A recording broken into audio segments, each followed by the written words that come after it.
Assalamualaikum, selamat datang di channelku.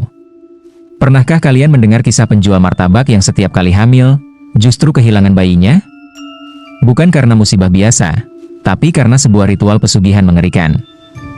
Martabak yang ia jual makin laris, uang mengalir deras, tapi dibayar dengan darah janin dari rahimnya sendiri. Inilah kisah martabak berdarah, pesugihan janin. Simak sampai akhir ya. Siti menarik napas panjang, menghapus peluh di dahinya. Wajan martabak panas menguapkan aroma manis yang menggoda pembeli.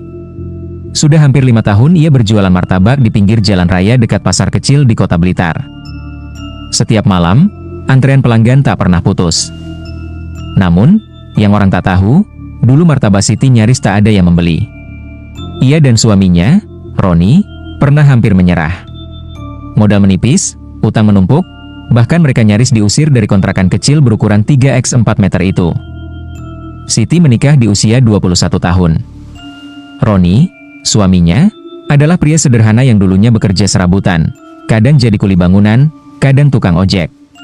Mereka menikah bukan karena harta, melainkan karena cinta.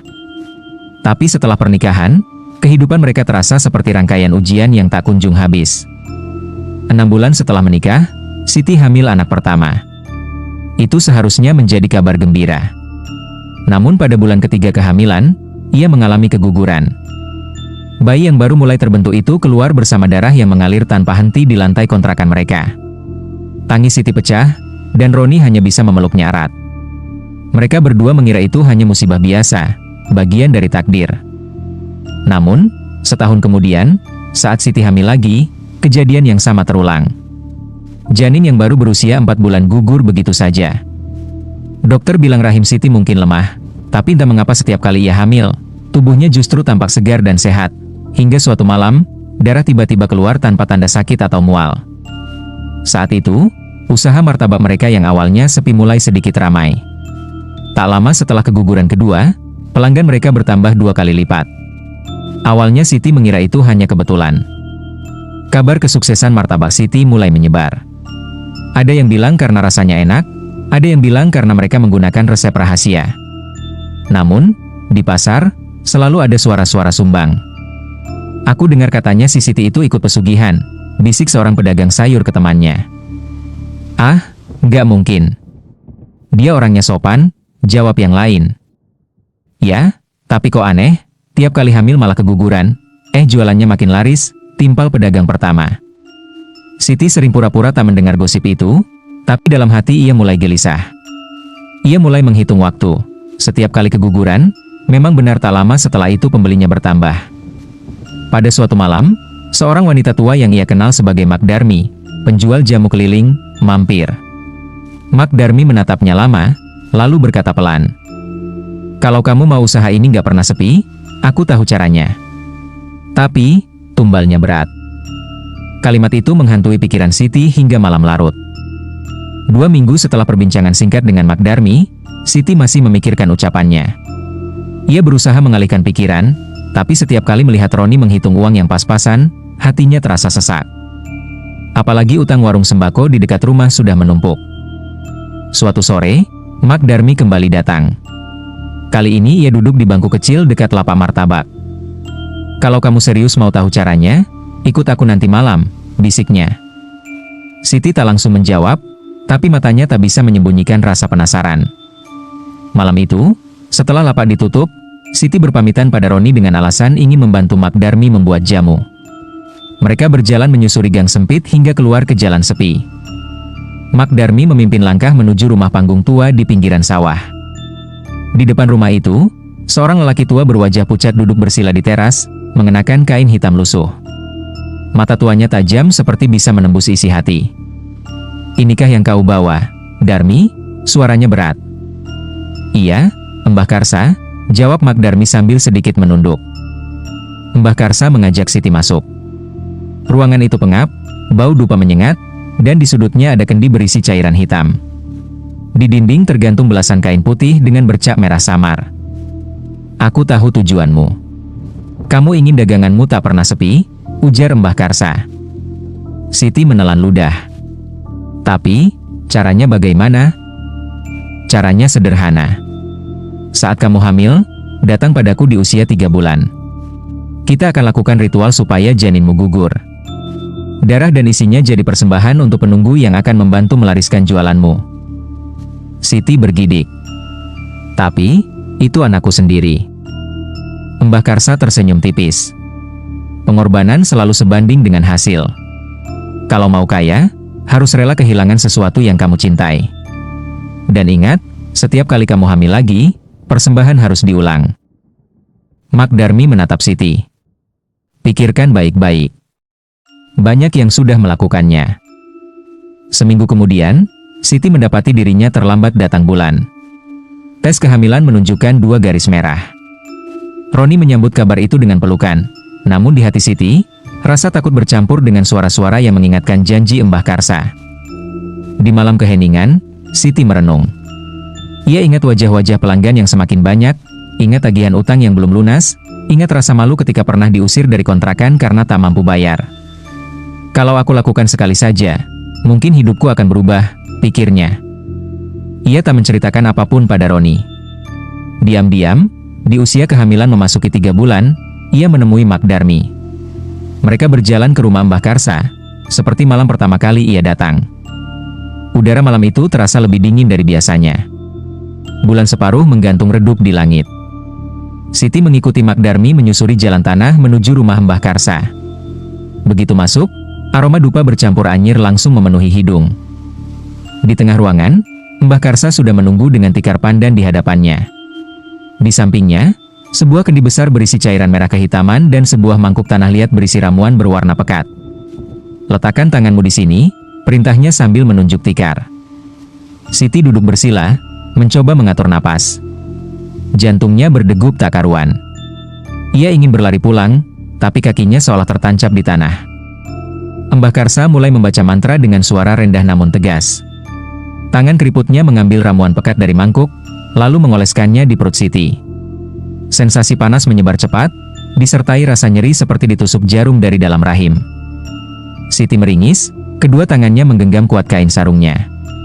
Mantra semakin cepat, dan nyeri itu berubah menjadi gelombang sakit yang datang bertubi-tubi. Jangan melawan, biarkan keluar, bisik Mbah Karsa. Tiba-tiba, Siti merasakan cairan hangat mengalir di antara pahanya. Darah, banyak sekali. Tubuhnya gemetar. Ia menangis tanpa suara ketika merasakan janin yang belum sempat melihat dunia itu luruh keluar. Mbah Karsa segera menampungnya di kain putih, lalu membungkusnya rapi dan meletakkannya di depan kendi.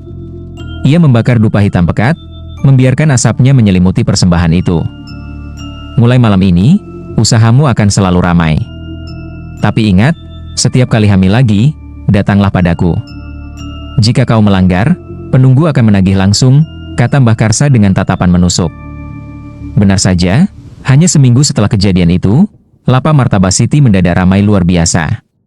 Pelanggan datang berbondong-bondong, bahkan rela antre panjang. Rasa martabak yang biasa saja, kini disebut-sebut lebih enak dari semua martabak lain. Omzet mereka melonjak.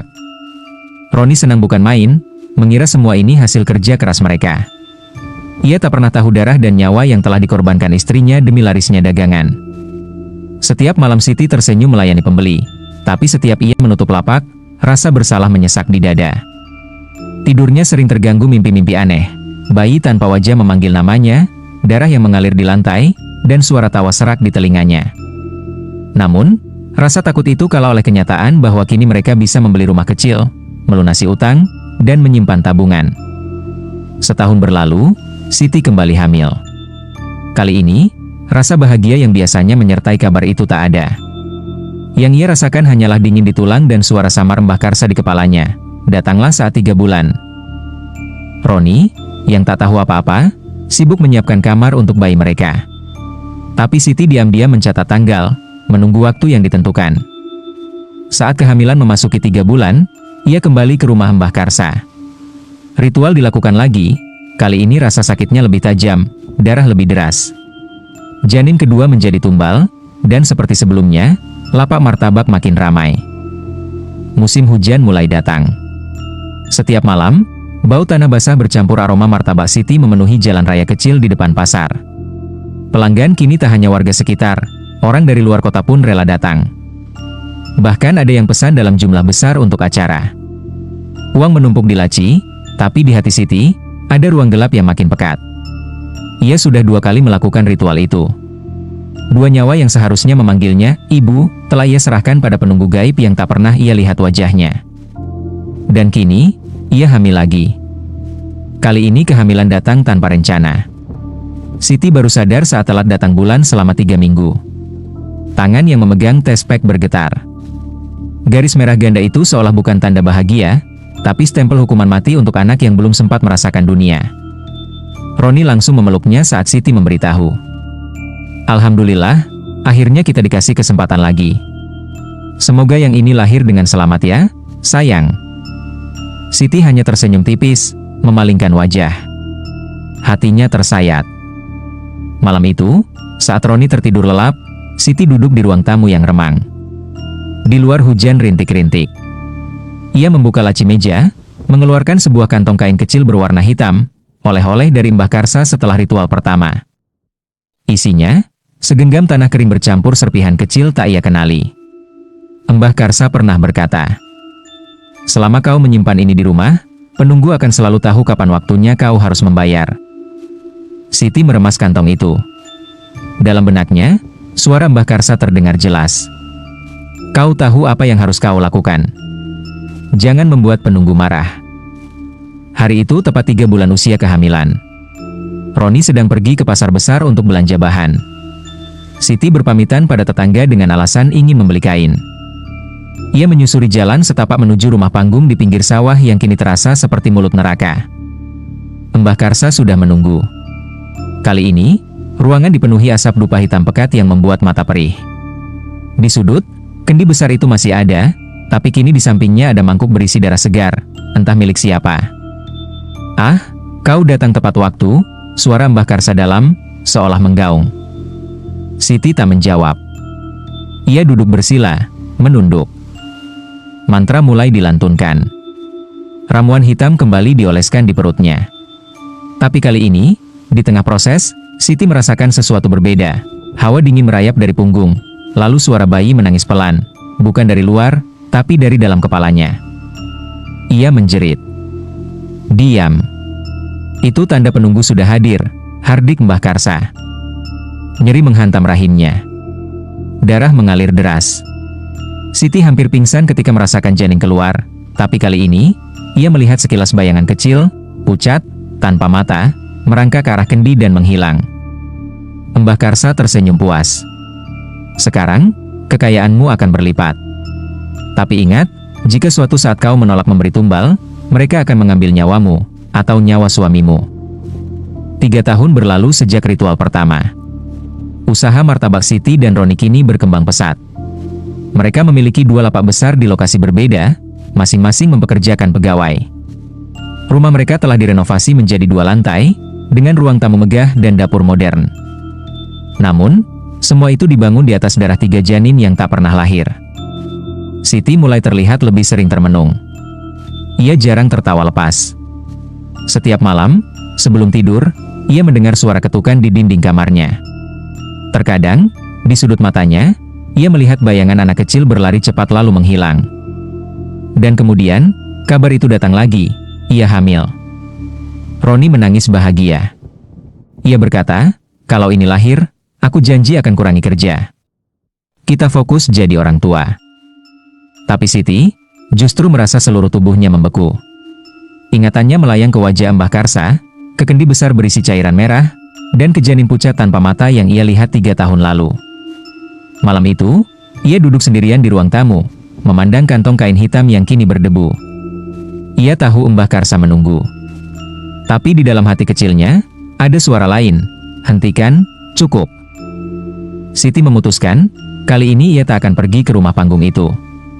Ia ingin menyelamatkan bayi ini, apapun risikonya. Keputusan itu menjadi awal mimpi buruk.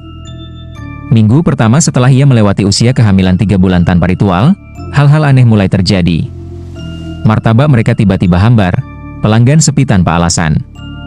2 karyawan mengundurkan diri karena sering bermimpi buruk. Di rumah, pintu kamar sering terbuka sendiri. Bau anyir darah kadang muncul tiba-tiba. Suatu malam, Roni terbangun karena mendengar suara bayi menangis di dapur.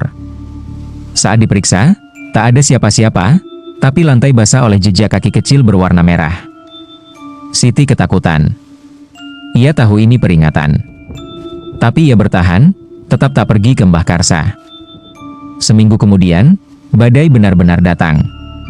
Roni jatuh sakit mendadak, demam tinggi, tubuh lemas, dan sering mengigau memanggil nama anak-anak yang tak pernah mereka miliki. Dokter tak menemukan penyebab jelas. Mbah Karsa muncul di depan rumah, berdiri di pagar sambil tersenyum sinis. "Aku sudah bilang, kalau kau menolak, penunggu akan mengambil nyawa yang lain." Malam itu, hujan deras. Siti terbangun oleh suara langkah kaki di dalam rumah. Ia memanggil Roni, tapi tak ada jawaban. Saat mencari, ia melihat Roni berdiri di ruang tengah, wajahnya pucat, mata kosong, dan darah menetes dari hidungnya. Sebelum Siti sempat mendekat, sesuatu yang tak terlihat mendorongnya keras hingga jatuh. Lampu berkedip-kedip, dan di sudut ruangan, 3 sosok kecil pucat tanpa mata berdiri, menatapnya tanpa suara. Roni terjatuh, tubuhnya kejang, lalu terdiam. Nafasnya berhenti. Siti menjerit, memeluk suaminya, tapi dari arah pintu, terdengar suara Mbah Karsa. "Sudah terlambat. Kau melanggar perjanjian." Setelah kematian Roni, usaha martabak itu hancur. Pelanggan menghilang. Pegawai tak mau bekerja lagi. Rumah yang dulu megah dijual untuk membayar hutang baru yang menumpuk. Siti pindah ke desa terpencil, hidup sederhana, dan tak pernah menikah lagi. Setiap malam, ia berdoa memohon ampunan atas dosa besar yang tak akan pernah hilang dari ingatannya. Ia sering berkata pada orang-orang muda yang hendak memulai usaha, "Jangan pernah menukar nyawa, apalagi darah daging sendiri, demi uang. Sebanyak apapun hartamu, tak akan pernah cukup untuk membeli ketenangan jiwa."